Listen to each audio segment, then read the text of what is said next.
Are flights at risk of being cancelled this summer because of the fuel crisis? Well, there is certainly more concern following the latest warning that Europe has just 6 weeks of jet fuel left.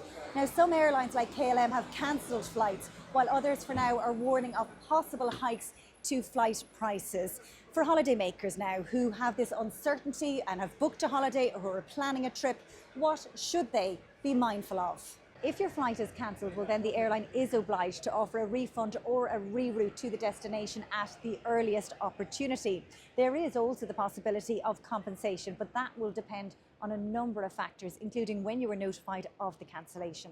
Travel agents say that they're currently getting a lot of calls from people who are concerned about their holidays, but they're not seeing a dip in bookings. Now, the Irish Travel Agents Association has said there is a likelihood that airlines will consolidate flights, which means cutting back the number of flights on certain routes, which will mean less availability and higher prices.